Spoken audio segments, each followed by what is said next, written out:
Hello, all. Welcome back to the second half of season 2 for TechRise.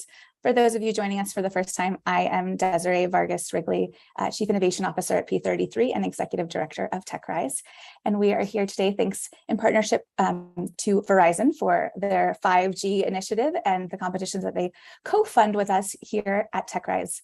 TechRise is a series of pitch competitions designed to help support Chicago's and the greater Chicagoland's BIPOC and women identifying founders, all the way from idea stage to exit. And we do that through these weekly pitch competitions where 4 or 5 founders compete for somewhere between $25,000 and $50,000. They pitch for 4 minutes, followed by 4 minutes of Q&A with some of our expert judges from around the country. And then the judges have the very difficult job of choosing a winner at the end of the day. But it's exciting, so make sure you stay until the very end. Today's theme, if you can't tell, is sports tech. We are so excited to have some incredible founders here and some incredible judges, and also a very special guest speaker. A former Bears player, Israel Idonije, is joining us for the first time on TechRise. But before we get into kind of the substance and the main reason we're here, just want to take a second to celebrate the incredible wins that the TechRise founders have had over the last 15 months since we started this initiative. So far, we've had about 150 founders take the stage. 45 of them have taken home some kind of cash prize in the form of a grant, totaling about $1.4 million. And they've gone on and turned that into $29 million in follow-on funding in 15 months, which is actually the equivalent, I think, of the previous 2 years of total funding for BIPOC founders in Chicago. So we are incredibly proud of these founders for using this as a launch pad and going out there and building their dreams. And a 20x multiple on this work feels so worth it. So we can't wait to keep going. And that said, we will have our big finale at the end of this year. We decided on the date, December 1st. It will be both virtual and in person. So stay tuned for more information on that and how you can get involved. And with that, I'm going to launch us off and get us started with introducing our incredible judges. So we're welcoming back Kiki Mills-Johnston. She's partner at Drive by DraftKings. She's one of the founding team members of Drive, and a multi-stage venture firm investing in sports tech and entertainment. She serves as a partner supporting overall strategy, investment diligence, and recommendations, and portfolio management. So Kiki, thanks so much for coming back. Thanks so much for having me. Yeah, it's great to see you. And then Cordero Barkley, he's a partner at Titletown Tech, formed out of a partnership between the Green Bay Packers and Microsoft. Titletown Tech builds, enables, and invests in early stage and existing businesses. Cordero joined after a successful career in banking and wealth management, and was formerly a fiduciary officer with the Associated Bank, but also has a sports background, if you want to share a little part of that. Yep, I spent my time as a student athlete. I played Division I basketball at the University of Wisconsin, Green Bay, in the Horizon League. So excited to be here. Look forward to seeing everybody pitch. It's great to see you again, Cordero. Thanks for being here. And then our final judge is Harsha Viswanathan. She is senior manager at Verizon and focusing on sports technology and innovation. In her role, she builds products for coaches, trainers, players, and fans that leverage Verizon's 5G network and mobile edge computer technology. She's been on with Verizon for 6 years and previously was a member of Verizon's Smart Cities product team. She holds a bachelor's degree in computer science from UC San Diego and a master's degree from Cornell. So you're going to know a lot about all of these categories. Excited to have you here for the first time. And thank you as always for your partnership. Thanks for having me. Great. Okay, so with that, I'm going to welcome our first founder onto the stage. We're going to bring GiGi Briggs on with arts and fitness. Hello, I'm going to go everyone. video off, and I'm going to let you know when we can see your slides. Okay, thank you.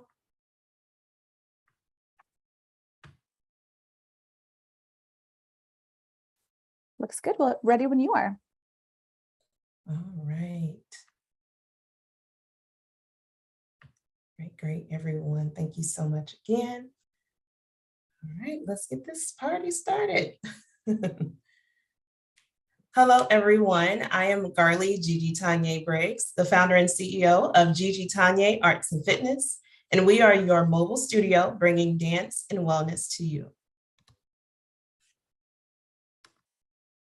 So in the US, we face 2 major problems in the arts and fitness industry. So the main problem is accessibility.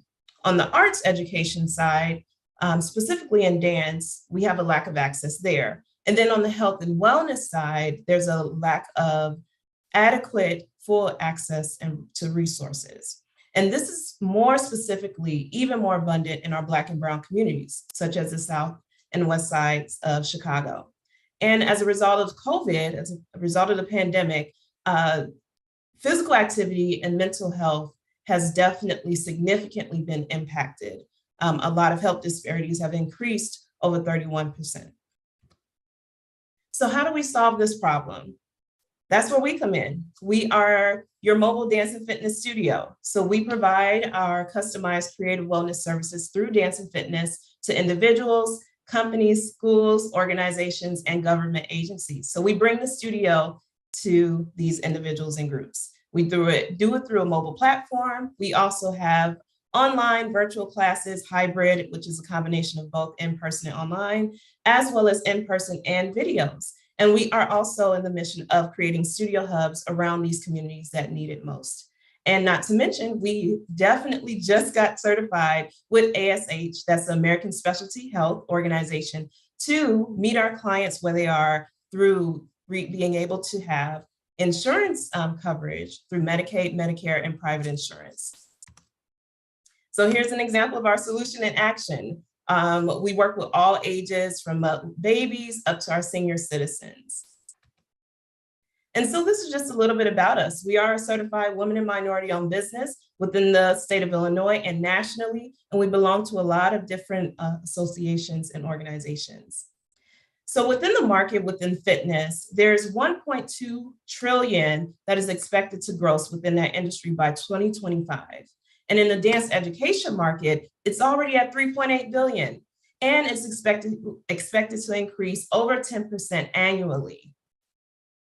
Our competitive advantage is that we have variable modality. We're not just limited to only in person, but we started 5 years ago as an organization and as a studio that can meet our clients where they are, how they would like. And this is just an example of where we are within the competitive market within Chicago. We have both the holistic health because we provide yoga, meditation, mindfulness, but then we also do personal training, group fitness, and yes, dance. So financially, we actually grew over 200% since 2020. And that's because we pivoted in time, and we're expected to gross in revenue over 50% in the next coming years. Our partners are the Blue Cross Blue Shield of Illinois. We are with the Chicago Youth Centers, Chicago Public Schools, the Forest Preserves, you name it, we partner and we provide this for their organization and the community. A lot of what we do is with trained professional dancers and instructors, and we provide this virtually and in person and around. Here's just an overview of our classes. If you can imagine, 30 plus classes and more. And this is just about what we do. My background, I'm a professional dancer, choreographer, fitness coach, and I have a master's in healthcare administration. So wellness is very important. And what we need from you is $25,000 to make it happen with flagship studios and mobile tech support. We would love to partner with Verizon to make this a possibility in the city and beyond. Thank you so much for your time. Great job, GiGi. Very excited to see Zumba on there. As people know, I'm a big Zumba fan. All right, we're going to bring the judges on. You can turn your screen share off. Perfect. And we are going to start with Harsha for the first question. Yeah, sounds good. Thanks for that. It's really interesting stuff. So I can understand especially why there would have been a huge uptick, especially during COVID. I definitely was one of the people who went to virtual classes. Are you still seeing a trend in that same direction as people are starting to go back in studio too? Absolutely. So especially with our senior citizen population, especially with certain individuals that are high risk or have more higher health, clinical health disparities, we still see it. One of our partners, as I mentioned, is Blue Cross Blue Shield. We've been with them since April of 2019, and they actually pivoted virtually with us to provide community health and education and wellness resources. And we still have literally over hundreds of plus people still taking virtual only classes, even through that particular organization as well. Mm-hmm. And then, sorry, one quick follow-up then there too. In terms of the demographics you're targeting, is that more so in the senior citizen population, or you also mentioned youth? What's the focus area? Yeah, so we work with all ages, literally. So we are the jack of all trades. We work with kids, preschools, high schoolers, college students, as well as adults and seniors. So we have a various amount of programming and ways that we tailor our programming to meet the specific need of whoever those clients or community groups are. Yeah, Cordero. Thank you. And so I just was wanted just some clarity on, I mean, are you doing this through an app, or is this just the programming and you're meeting the client wherever their tech enablement is? Yeah, so we are actually able to do both. So we have our own virtual studio program where we use both Wellness Living, they have an Achieve app with them, but then we also utilize Mighty Networks for some of our larger partners that want to still have a virtual community aspect. But then we are also able to not just use our Zoom integration or Google Meets, but we can also use theirs. So let's say they use WebEx, they may want to use another platform. We're able to in-service and train our instructors on using both. Thank you. Kiki. You're welcome. I love the whole concept of access and bringing it to people, particularly. It's powerful. I love it. Question for you is just around kind of the business model, the pricing model, and how that works now, and where do you see, the future opportunity for growth? Absolutely. So our pricing model varies. So for our B2C side, we did it just like a regular studio. So there's memberships, there are class passes, there are also drop-in classes that people can be able to take classes. Now on the B2C side, it's a B2B side, it's a little different. So we develop actual weekly programs. We go through a flat rate, which is usually like based off the time of the class. And then we customize it to that. But because we have that certification to offer our classes through medical insurance coverage now, that opens up a variety of accessibility for individuals that cannot afford, or employers that want to utilize that as an employee wellness benefit. Oh. All right, and that is like perfectly at time. So we're going to let you go. Great job. Great job. Thank you all. Sorry, I'm getting a bit of an echo. Great job. And next we're going to welcome Courtside on with Damian Masons. Hey, Damian. Hello, everyone. How you doing? Let me go ahead and get my screen pulled up here. Sounds good. We'll let you know when you're ready to go. All right.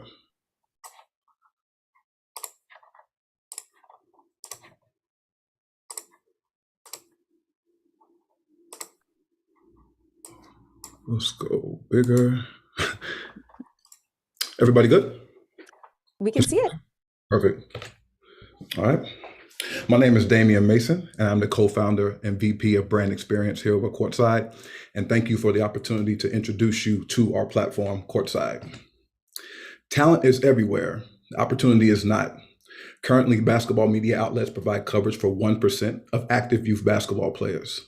With participation rapidly growing, the market needs an exposure platform that provides more access for player discovery.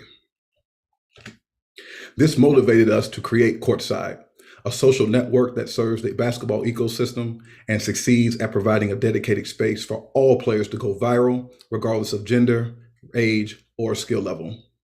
For a glimpse inside the user experience, you can see how to create your user profile, upload a video, and showcase your talent to a basketball-centric platform. Courtside is driven by those who've done it on the court and in the marketplace. We're former college and professional athletes, a tech strategist, and the former head of membership at Foot Locker. We are positioned to take the next leap in social tech. The basketball's popularity is increasing yearly. Currently, 26 million people play basketball in North America, making it the #1 sport in regards to participation. The worldwide youth sports video apps market is projected to reach 3.4 billion by 2025 as more platforms are introduced to the sport more platforms are introduced to support youth sports. Courtside's streamlined approach will position us to capitalize off most youth components that shape modern basketball. Our revenue growth model is similar to established social media platforms. As we build community, we will incorporate more features for monetization that are basketball specific and tailored to exposure. This will include sponsored posts, premium profiles, subscription channels, and live events. These tools are critical for fostering engagement, building more community, and generating more continuous revenue inside of our platform as we move forward.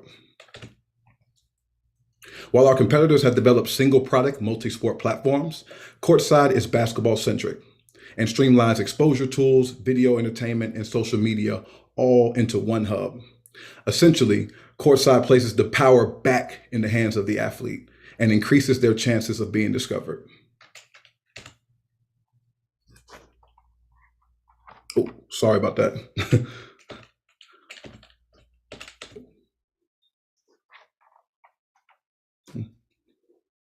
With our app coming to life in the next few weeks, we are targeting growth to 10,000 players and 50,000 users by 2024. Currently, we have surpassed our exclusive subscriber goal by executing organic events, creating unique content around underserved athletes. And as we embark on our journey, our next steps will include a soft launch to test and receive customer feedback, courtside sponsorship of local amateur basketball events here in the Chicagoland area, and cross-promotion with strategic partners and notable basketball ambassadors. Currently, we are raising $250,000, which will help us bring on a full-time tech lead, continue to build upon our learnings, and develop the next phases of our revenue model. Taking home $25,000 from TechRise will support ongoing AWS and maintenance fees, which will enable us to host and deliver high-quality content at scale. This will ensure our user adoption and reoccurring engagement across the platform.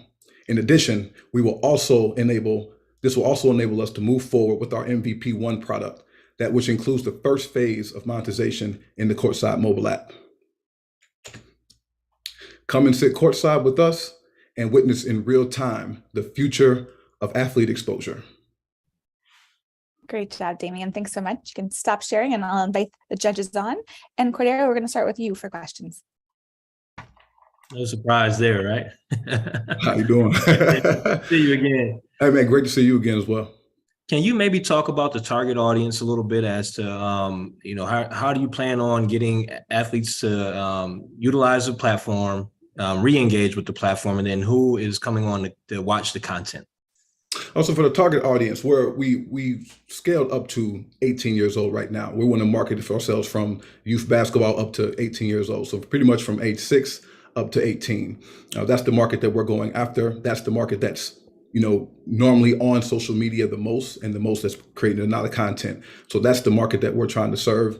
For keeping them inside the app, that's what we're building community for. We have things that we want to add in, gamification aspects, the social tech that's in there already, uploading videos, being able to communicate and communicate with each other, post on highlights, comment, those community building elements that are big in social tech currently right now. So as we begin, we want to start with, just like how other social media platforms have built, LinkedIn, Twitter, all of them, they started off their platforms, free. They want to drive community, get individuals on so they can see the power of the platform.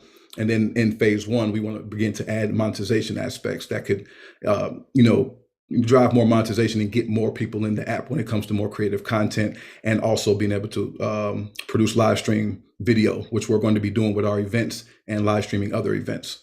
So we have a unique and diverse path to drive attention to the app, but we know in our market that video content is the #1 driver, and that's our initial focus. Great. And one more.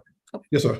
That's the one more follow-up question. Then can you maybe share the, are the events under a separate entity, or is that also tied into what Courtside is doing? That's Courtside, and that's absolutely my job. I'm VP of our brand experience. Brandon and I coordinate events. That's where our strong suit is. Actually, we devised this so we can touch more athletes across the board. But when COVID hit, we kind of knew that, hey, we need to make sure that we have a digital product to go along with our physical product on the floor. So we produce our own events. We curate our own events. And we have a series of events we're going to be doing throughout the fall, winter, spring, and summer. So we're targeting each quarter specifically for events that match that time of the year. So, high school basketball in the spring and the summer, middle school. I'm going to interrupt you just real quick so we can get two more questions in, since we don't have a ton of time. So Kiki, you want to go ahead? Yeah, sure. Who is, tell me a little bit about who is your ultimate end customer? I know the athletes, but then I'm thinking about, is it scouts, brands, ultimately like what the benefit to the users. If you could talk a little bit about who that ultimate end customer is, and then how do you reach them? Oh, so the players for exposure, but also for basketball personnel and fans. So obviously the players drive attention. That's going to bring more basketball personnel and media members on. That's what our goal is, for them to have one spot where they can, use for discovery. Right now in basketball, intel's the number one problem, and discovery is a big piece of that. So that's going to bring in more coaches, basketball media members, and then for fans, they want more access, and we want to provide more access for them in the app to players, their favorite athletes, and to creative content. Great. Harsha. Yeah, sure. I mean, I think just for the last question, I think also maybe parents might also be a customer potentially too, right? But I have a question on data aggregation, because it sounds like a lot of the stuff that like even video live streaming, that's a pretty tall order. And so where are you getting that content from, and how is the aggregation happening? Because I assume you'd also want to have stats and so forth, maybe at a high level. Can you answer that in 10 seconds? Oh, so we're creating video, and we're looking at third parties who can assist us with providing us and helping us with the back end when it comes to driving that content, moderating it, and making sure it's clean and being able to be distributed. Okay, I got to cut us off. You can follow up in chat if you have more questions, but great job, Damian. Thanks so much, judges. We're going to go on to Pulse Athletic Apparel, and we're going to invite Karishma Bali on.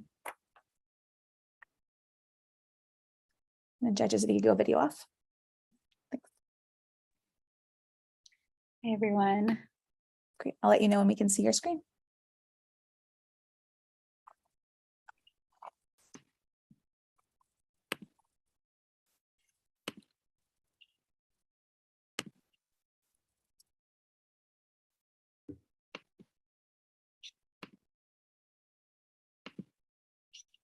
All right, looks like it's up. Okay, am I good to go? You are good to go. Okay, awesome. What do 75% of all Americans suffer from? I'll give you a hint. It's dehydration. The symptom affects those who identify as athletes significantly more, with almost half, about 43% of athletes suffering from and performing in a state of dehydration. In 2020, I was on a 16-mile run training in Bussy Woods in suburban Illinois. Despite growing up as a competitive athlete and having run marathons prior, I nearly fainted due to dehydration. As a runner already equipped with an armband, watch, and belt, I wanted to stay as light as possible while maintaining physiological health.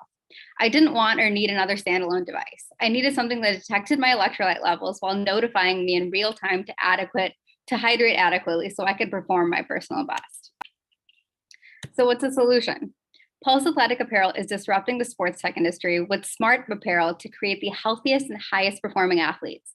We do this using our patented hydration sensing technology to enable any athlete to intelligently hydrate faster and more precisely than any other company in the world. What exists in this landscape right now? We're looking at Gatorade Sweat Patch, which has a single-use adhesive sticker that allows you to give a very broad reading of electrolyte levels. Under Armour, a company well known that dabbled with the heart rate monitoring, biosensors, and glucometer sensing kind of apparel about 12 years ago, quickly launched and quickly closed. And Pulse Athletic Apparel, which is us. We're combining next generation fabrics with patented sensor technology and smartphone software to deliver a customized hydration strategy. How does it work? After putting on Pulseware, essentially functional athletic apparel that has this integrated biosensor, an athlete initiates a workout. Upon exerting physical effort and sweating, our sensor analyzes sweat, and in real time, sensor data is read and provides the athlete with a customized hydration strategy specific to their body, because no two people sweat the same. What is the current market? We fall into sports tech, wearable sensors, and hydration, very high growth market with a very high growth trajectory, leading into sports tech overall encompass of a $36.81 billion market with a CAGR of 17.8% by 2028. Current market within the US, we're looking at about US and North America, about a $2.1 billion market. Within that, looking at $1.3 billion with the rest of the world, and APAC at 1.9. I mentioned runners a lot at the initial kind of start. We're looking at about 18.1 million runners across 26,300 events in the US as a starting point. We identify runners as having signed up, trained for, and run a 5K or above all the way to an ultra race. What are we planning on doing with our go-to-market? We are initiating Project QR water bottle with a beta test at the LA Marathon being in, in April of this year, in which we had some of our student interns put on a QR of our website, handed them out at races, and therefore supplying a supplement tangible product to kind of consumers that we were looking at. This yielded a conversion rate of 15.73% with only a $300 investment. We're looking to multiply this moving forward. Our initial revenue model includes servicing and co-licensing to endurance race partners and fitness retail brands and retailers, and then yielding to consumers, with the primary starting point being endurance races. So far, we've beta tested our brand with 7 retail partners at $70K in revenue, secured partnerships with 2 of the largest fitness organizations in the US, secured IP, and exhibited at the largest tech conference. By the end of this year, we'll be continuing with demos at endurance races in the Midwest with our prominent brand ambassadors, and we'll have final product development and our pre-order launch. Within the next few years, we plan on seizing and scaling on the endurance market, product iterating with additional biometrics and testing the market of hydration beyond endurance athletes, as well as penetrating into those verticals and planning for exits with potential hubs. This is our kind of... I have to cut you off. We let you go a little bit over, but you can cover the rest of this in your Q&A. So judges, will you come on? Cool. That would be great. And then Kiki, can we kick off with you for questions?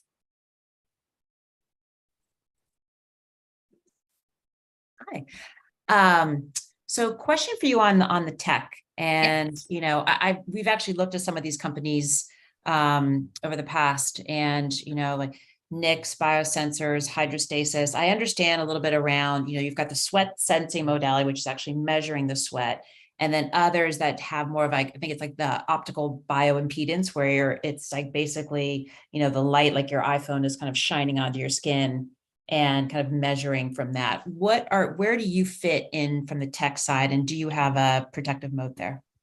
Yes, we do. So our sensor is patent protected. The biggest kind of value proposition is it's not another standalone device. We're integrating the sensor into functional athletic apparel.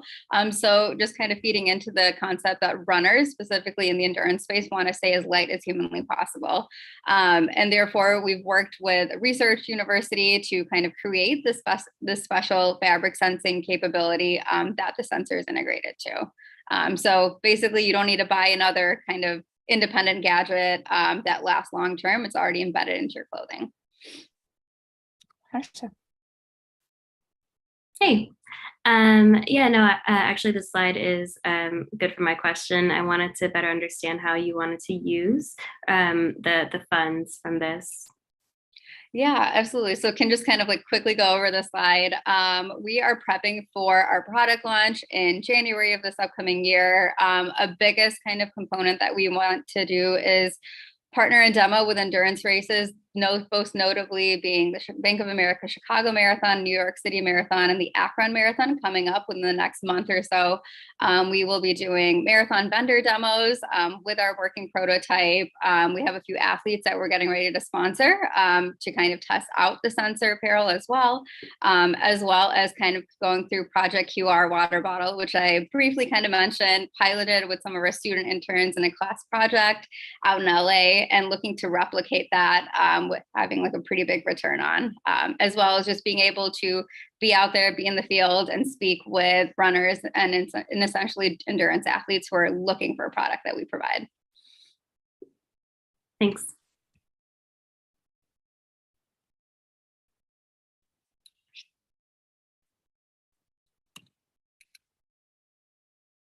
Oh, Desiree, you're muted.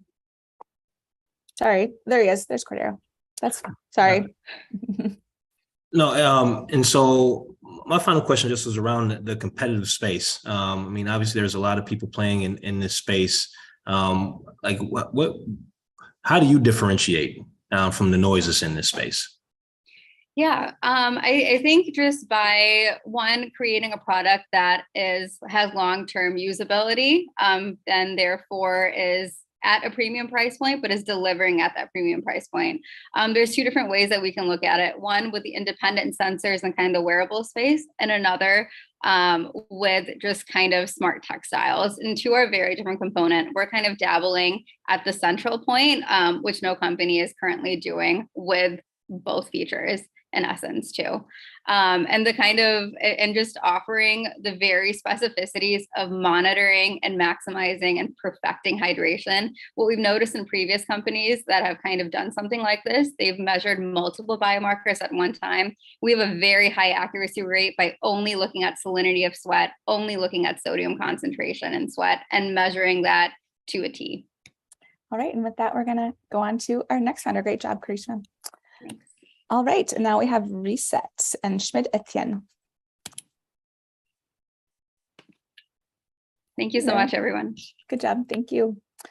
All right, Schmid, I will let you know when we can see your screen.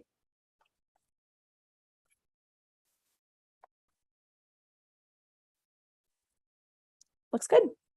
You're on mute. All right, thank you. Okay, ready? Ready. Hello, everyone. Thank you. Hello, everyone. My name is Schmid Etienne. I'm a U.S. Army veteran, CEO and co-founder of R.E.S.S.E.T Studio, an innovative solution to improve the success of organizational wellness. What we have done is that we have, one, removed the guessing out of workplace wellness initiative. Two, make the wellness engagement as easy as 1, 2, 3. In this process, organizations are capable of better helping their employees to become healthier, happier, and more productive. We know right now that stress, anxiety, depression, burnout are at all-time high. Organizations are losing about $5 billion in loss of productivity, and as well as increase in healthcare costs and so on. And we know these numbers are just continually to increase.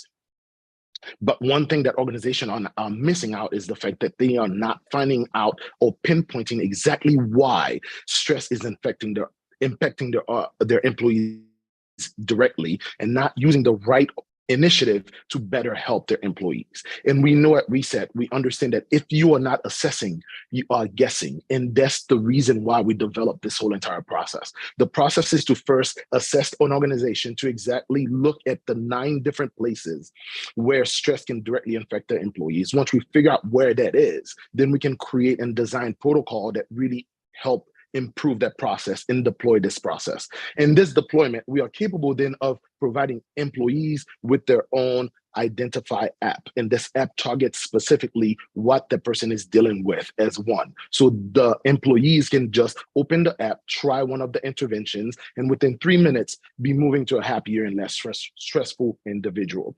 Why we know our process works, because we have done the research. In a 30 days research process that we did, we saw a decrease in anxiety, decrease in stress, as well as an increase in productivity. What makes us different? We have a research-backed assessment, a 3-minute intervention. Our app is also will be wearable friendly, and the goal is to use 5G compatibility to make it accessible and quick and easy for employees to use it anytime, anywhere. Now, this market is growing at an exponential rate.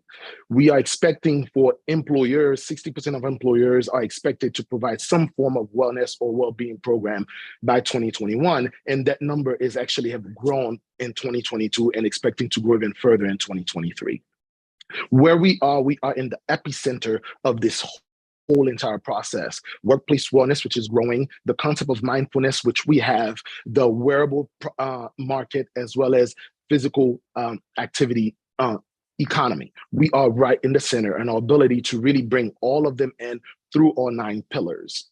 Now, what makes us truly different is that most of these programs out there are not using assessment to really pinpoint exactly what's going on. It's all looking at one size fits all. And our assessment allows us to really look at exactly how each individual is being impacted, as well as provide aggregated data to organization. Our goal is to really look at a B2B model where we can actually reassess an organization either annually, biannually, or quarterly, like that they will know exactly how the process and the success of the organization is happening. What we have done in the past is we have created our assessment. We have generated close to $100,000 through workshop as well as selling cards. Currently, we're trying to bring on organizations to better assess our process. And the goal in the future is to use that money to help us bring in an engineer, AI engineer, to really create algorithm to make everything truly individualized. Our go-to-market strategy is really be a thought leader and bring out a smaller version of our assessment to places such as LinkedIn,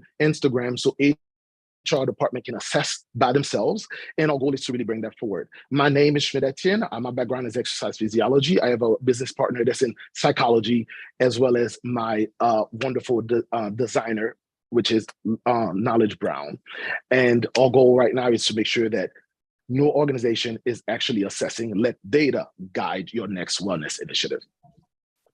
Great job, Schmid. Thank you. All right, you can stop sharing and we'll bring the judges on for questions. And I'm going to start with Harsha. Oh, you are muted now. Oops, sorry, can you hear me? Yep. Perfect, yeah. No, thank you for that. So I'm from Verizon, and you mentioned 5G a couple of times. And so can you talk a little bit more about what your thoughts are in terms of the 5G angle and capabilities? Yeah, so right now, our main developer, his goal is to make sure that not just his ability of use, but the ability to actually have access to the library of data that we have at a faster capability, because our goal is to make sure that an employee can use what we have anytime, anywhere without any problem whatsoever. Cool, thank you. Great. Cordero? Can you talk about the sales cycle that you've seen selling into some of these organizations? Yeah, absolutely. So our main sales cycle is the concept of bringing the assessment and reassess on a regular basis. That's our first cycle. The goal is to come in from an assessment perspective, either reassess quarterly or biannually. And through this cycle, the add-on is basically having a subscription model for each employee through the app process, where they have access to all our intervention, regardless of from exercise to mindfulness to education on finance or self-care. What has been the initial sales cycle in regards to time to talk to an organization and then implement your program? Oh, from a workshop perspective, it usually takes about roughly 6 to 8 months to really move everything forward. Yes. All right, great. And then Kiki? Research-backed assessment. It sounds like it's a key part of the business. So if you could explain that a little bit more, what that means. Yes. So what we have done is that my business partner, Lauren Rockheim, her background is in psychology. We have used information from different type of assessment to bring collectively together. And we have used those questionnaire and test them at different type of universities to make sure that the validity as well as the usefulness, so the result of it is more sound. Great. We have a little bit more time. Is there anything you wanted to cover that you didn't get a chance to, or any other questions from the judges? Who owns the data? We'll be the one owning the data right now. Yes. So the main thing is that right now we have interviewed over 37 different type of HR department. And one wonderful thing that we have found out is that a lot of them are bringing in wellness or well-being program to the department. And most of those well-being program are either they are assuming what is the best thing, such as a step challenge, where a lot of engagement are not happening, or they bring it because the insurance assign that to them. And our goal is that's the reason why a lot of it is not working. And by the ability to assess 9 different pillars of where stress can be negatively affect the employees, will provide them with a direct access or pinpoint exactly where the problem is and tackle it more effectively. And that's aggregatedly. And personally, each individual will have their own pathway to improve their own wellness and well-being along the way. Mm-hmm. I think this is just my own lack of knowledge in this space, but does wellness data constitute as medical data? To us, wellness data doesn't, because it's so many different things that we are looking at. But some organizations right now are using that concept as, if I did something such as heart rate variability, where I'm looking at heart rate and so on, then yes, it will fall under medical data. But we're not looking at it from that perspective of I would say, I would say more biomarkers, so to speak. All right. And with that, we are at the end of your time. Schmid, great job. Thanks so much. You can follow up in the chat with some more questions. And I saw that Israel joined us just now, which is so exciting. So we'll have him on in a little bit. But before that, we're going to have Plasia on to the stage. Derek, Drew, welcome. And we'll let you know when we can see everything. There we go. We're just missing your face now. Oh, wait, no, guess not. You've got a fancy setup. Yeah. Oh, okay. So you can see and hear me clearly? We can see you great. Yeah. Okay. Very cool. Yes. Okay, Ready when you are. All right. My name is Derek Drew. I am half of the duo that is Plasia, along with my co-founder, Markel Oliver. I'm here today to talk to you about student athlete name, image, and likeness, data really, and athlete autonomy of that data. Quick tidbit about me, I was a Division I athlete, track and field. In my final season, I was diagnosed with cancer. And during that time, many people, friends, family, mentors attempted to fundraise to help me cover my medical expenses. And the NCAA would not allow me to accept payment until completion of my career because of name, image, and likeness. So really big on a big proponent of data and things of that nature. So despite all of that, I went on and won conference as a 400 hurdler and qualified for the NCAA championship. So let's jump right into it. The problem is there's a massive inequity in NIL.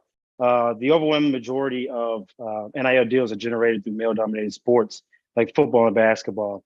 The NIL really opened the door for how we can reimagine data to create more equitable solutions for all those involved. So the data really demonstrates is that what this data really demonstrates is that there's no solution out there right now that has this understanding in mind that we should really be reimagining how we can leverage data. Solution, Plasia interactive cards or PICs.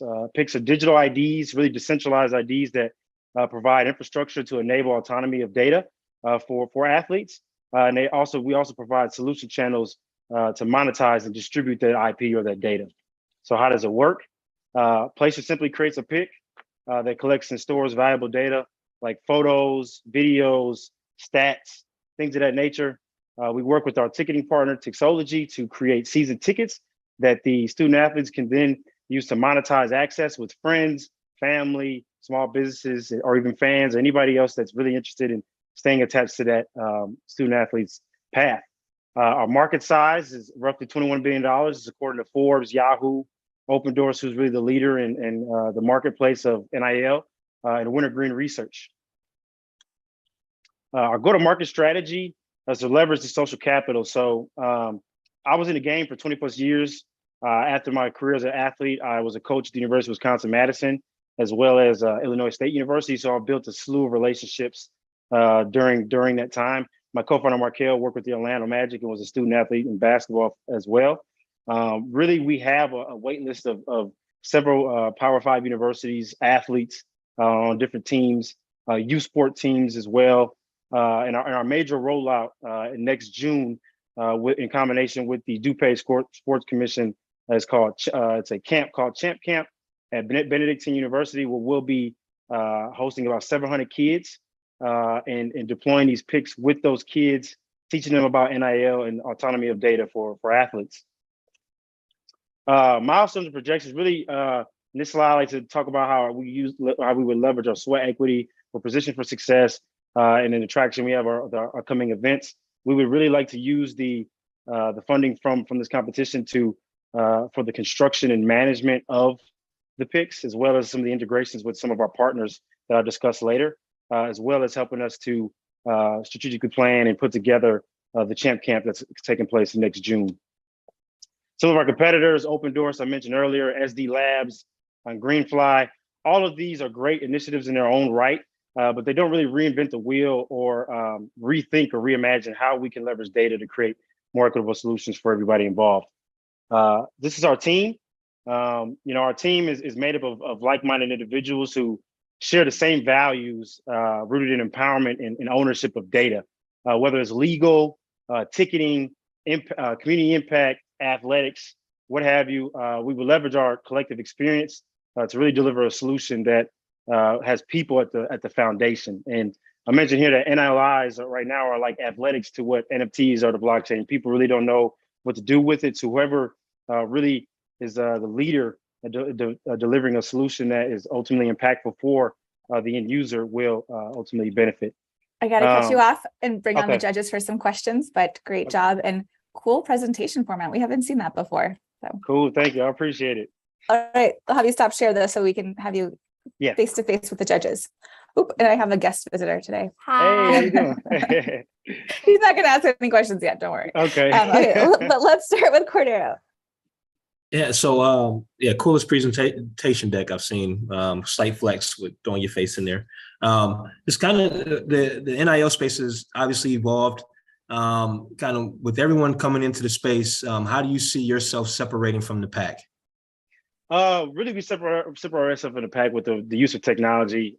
They're decentralized IDs. They're built on the Untitled blockchain, and really, our biggest push is the fact that the actual end user owns that data and decides what to do with that data and how to monetize it, and then as well as us providing the channels to easily monetize that data. Because even open doors, as phenomenal as it is, a lot of athletes simply just don't have the time and energy to dedicate to having to search for deals and then putting, strategizing and putting that stuff together. I mean, when I was a student athlete, if you have a job, you just really don't have the time or energy to dedicate to figuring that out. So we provide it there. And then friends and family and fans and local businesses, these are people that are most likely to want to support, even if they can't physically be there, they want to be a part of that journey. So being able to participate or to monetize via them first really creates an ease of use in terms of how you go about monetizing. Kiki, can you go next? Yeah, best presentation I've seen in a long time. You had me at hello on that. Thank you. So help me break down a little bit around the picks, and this is about the fundamentals of the business. Is this a data collection and repository primary business where the athletes and you're the funnel to collect everything, or is this that and a marketplace as well? It's both. So Okay. Great connection. So yes, we would aggregate that data and then provide it. Greenfly has a very similar business model, but we would provide that information, that data to the each unique pick, and then working with our ticketing partner, we would be able to generate these collectibles, which are actually NFTs that the student athletes can then go and say, hey, mom, dad, cousin, uncle, do you want to be a part of my journey? I can sell you season ticket access. So every time I have a game, pics and photos from that game or data from that game are uploaded automatically to where they can then view it. If they didn't go to the game on Saturday, they can still view that information. Okay, does that answer your question? Sorry, I got to get us over to Harsha so we can get one more question in before time. Yeah, sounds good. How far along in the development process are you? So how much of the system is built? Are you guys creating your own NFTs, or where are you in the dev process? Yeah, so we actually we have our platform built that is for our local business partners. So that again is built on the Untitled blockchain. So that's actually live currently. We've got some design work that we need to hash out, which again, while we're fundraising, but we're already live. It's just a matter of really dedicating development to the IDs themselves. But that's where we are currently. Mm-hmm. Thanks. Perfect. Thank you for your question. Thank you so much, Derek. Thank and you. We will now say goodbye to the judges while they go do the very, very challenging job of deciding today's winner. And while they are deliberating, we are going to invite a special guest, a very famous Chicago, and we have Israel Idonije joining us. And so hopefully you can come on camera soon. There we go. And so for those of you who are less familiar, it is my great pleasure to introduce him. He is a former Chicago Bear defensive end, current entrepreneur and investor and social investor. His NFL career spanned 10 years from 2003 to 2014. Wow. Playing most of those years for our very own Chicago Bears. Outside of football, Israel is a successful entrepreneur, having created companies and community initiatives such as Athletic Comics, Impact Fund, and Impact House. And just recently, he joined the ownership group of our very own soccer team, the women's soccer team, the Chicago Red Stars. So as a former soccer player myself, not professional, but I'm very grateful for the sport to be getting so much attention. And he embodies the phrase dream big and believes that anyone can achieve great things in life. And on that note, Israel, I have to admit that my son is here, who is an aspiring NFL player and may, if he gets enough courage, jump in and ask a question. But I am going to kick us off with a few, if that is okay. And thank you so much for joining us for the first time here. Thank you for having me. All right, so you've had an incredible NFL career. You were so lucky to have been playing with, well, we were so lucky to have you playing with Chicago for so long. What inspired you to start pursuing the entrepreneurial side of your passions? Yeah, so a quick story. When I, was early in my career, I had a sponsor that helped me run these kids football camps. We had about 250 kids every year for my football and cheerleading camp. At the end of the camp one year, while we were driving, a retired athlete in the city called her, and he was in a really tough situation. He asked that they'd have him out to sign some autographs, and they could pay him whatever they could, but he just needed to find some financial resource. Once she got off that call, she looked at me and said, "Hey, as much as we love you, once you retire, there's going to be a new number 71, and that's the guy we're going to support. That's the guy we're going to bring out for appearances. So it's really imperative that you figure out life after football before you hang up your cleats." And just being a fly on the wall with that conversation she had with him was just really left a mark on me. And I really just focused on kind of, real estate. I was in development. I invested in a bunch of software. I was just really aggressive in kind of understanding, how to build a business, what it took to be an entrepreneur. And yeah, I had some tough lessons along the way, but that was like the key piece that really shifted my focus to spending my day off every week while I was playing on really sharpening myself as an entrepreneur. It's pretty amazing to hear that a professional athlete moonlights as an entrepreneur, because so many of us are, we have this dream and we want to build it, and then we don't know quite how to do it or when to quit our day jobs. And so the fact that you also went through that process is inspiring. But I also want to touch on something. I'm going off script like I always do. I hope that's okay. But one of the things that you leaned into is this idea of identity in our work. And often as founders, we identify so much with our companies. And I would think that as an athlete, you do with your sport and your team and your position. And so the fact that you figured out a new way to identify as a meaningful contributor to society and to people is also really inspiring. So I guess I want to say to the entrepreneurs who are listening, don't forget, your identity can be many, many things, and to keep investing in it. And that's really an important statement. I think as entrepreneurs, the best entrepreneurs that I've had the fortune of working with, you have this idea when you're starting your company, and that's like everything to you. And so often success is really dependent on your ability to pivot, tweak the identity, change the identity. And the things I've been fortunate to build, I've always found what I thought was going to be the magic and the real thing. Sometimes it's one of the other things that becomes what the customer and the clients really value the most, and not being so deep into what you want and letting the world tell you, let the market tell you, let your clients tell you what they want, and being able to pivot and change that identity is so important. So that's a great point to bring up. Yeah, and I mean, it's true not just for entrepreneurs, right, but also for the social ventures and the nonprofit ventures that we see across our city, that, at the end of the day, there's a problem you're solving that you have to find the resources to solve for. And sorry, I have a very eager, noisy one over here. But that is exactly what we have to do across the board. And so I'd love it if you could talk a little bit more about Impact Fund and Impact House, and how you coach these social entrepreneurs to do those kinds of pivots and the work that you do. Yeah, so we have a focus around EQ, which is your emotional quotient, your emotional development. And when we looked at all of the different principles that go into defining how emotionally connected someone is, a few of those points really stuck out to us. Someone's self-awareness, their social awareness, self-management, responsible decision-making, and effective communication. And we kind of built our programming around those kind of 5 core principles: understanding yourself, aware of self, your skills, your talents, your abilities, what you're great at, also what you lack, right? When you build a team, hey, I bring X, Y, Z, but I also need to bring in people on my team that have the ability to fill those gaps in the things that I'm not great at, so my team can cover all the bases, right? When you talk about your social awareness, how do I take my gifts, my ability, my talent, and apply it to the world around me, apply it to the people around me, so I can connect effectively, ultimately building successful relationships, right? Self-management, what's your plan, right? You got to have you have to have a plan, a roadmap, and be able to make decisions on like what steps do I need to take to get to where I want to be. And that self-management is really important.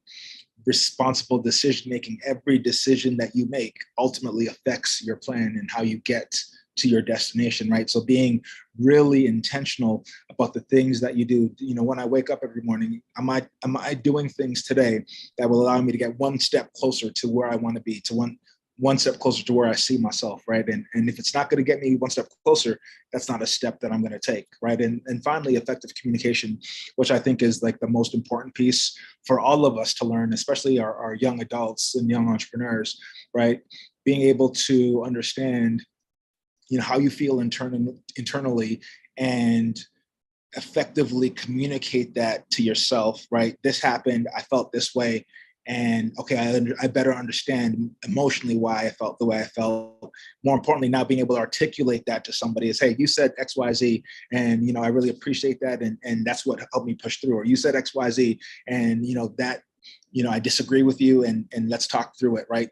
That effective communication piece affects every facet of our lives. You know, as entrepreneurs, as you know, family members, just being able to effectively communicate is really key to building a team that's going to last and has longevity. So that's what we try to do with our work that we do with the Impact Fund, and with the work that we do with everyone, right? Our staff, our team is just like, we want people to understand who they are, understand their gifts, know how to apply it to the things that we're doing, you know, have a plan for where they want to go, and we hope that plan aligns with what we're trying to build and what we're trying to do, and just try to build positive culture. Yeah, no, it is so critical. And as a social venture founder, I don't know how much you know about my background, but I built one of the first crowdfunding platforms. But as a founder who didn't really know what it meant to have leadership skills or emotional intelligence, I, you know, kind of was forced to learn the hard way after making a bunch of mistakes. And you're so much better as a leader when you've taken the time to invest in yourself and your own growth. And so the fact that you're helping these leaders do this, hopefully early in their career and early in their journeys as founders and as impact founders, I think that the ripple effect of that work is so meaningful. And we actually, for our TechRise founders, have a program called Abroad that focuses on emotional intelligence. So something that we believe in very heavily too. I do have this tight end right here who was starting his first year tackle. Do you have any questions for Israel? How did you get in as a defensive? Were you a pass rusher, or were you more of were you more of like when they ran the ball, did you get in there quicker? Yeah, so over my 11-year career, I was a little bit of both, right? At one point in my career, I was 315 pounds. So when I was 315, I played the nose position. So primarily, I was in on first and second down to stop the run. Then another side of my career, I was 260 pounds, and I was primarily, you know, came in on third down to rush the passer.